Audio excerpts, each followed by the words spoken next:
Why is it so hard for your dog to see you on FaceTime?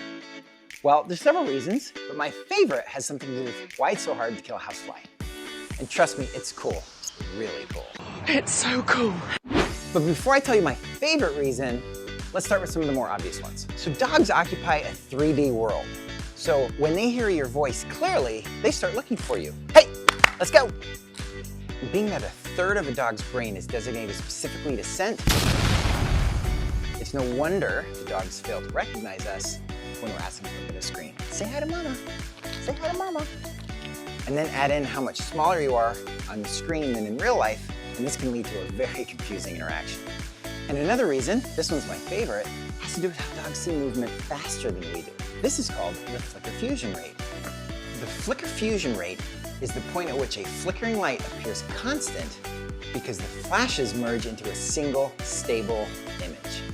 A light appears solid to us when it's flashing at least 60 times per second, or at 60 hertz, because that's our fusion rate. However, a dog's flicker fusion rate is 80 hertz, which is 25% faster than us. Most cell phones and TVs run at 60 hertz, which means your FaceTime call is just a flickering image that actually even makes some dogs look away.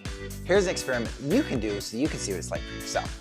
Go into the camera settings of your phone, select record slow motion and switch it to 240 frames per second. And then you're gonna record a light like this that's connected to your home power.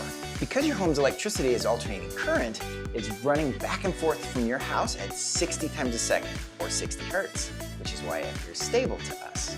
Record this at 240 frames per second in slow motion, and this is what you get. So this poses the question, why do dogs need a higher flicker fusion rate? And the answer lies in the fact that they're hunters. But not only that, what they hunt. Their brain needs to process movement much faster because they're chasing things like lizards and rabbits that are really fast and hard to catch. And they need to be able to respond quickly when their prey changes direction or takes off running. As technology improves, our cell phones are getting bigger, our TVs are getting bigger, and the frame rates are getting faster.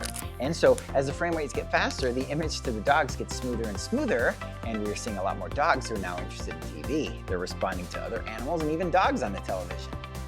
Thanks so much for watching. I hope you enjoyed this video. Please like, subscribe, follow us if you like the content, and we will keep making more of it.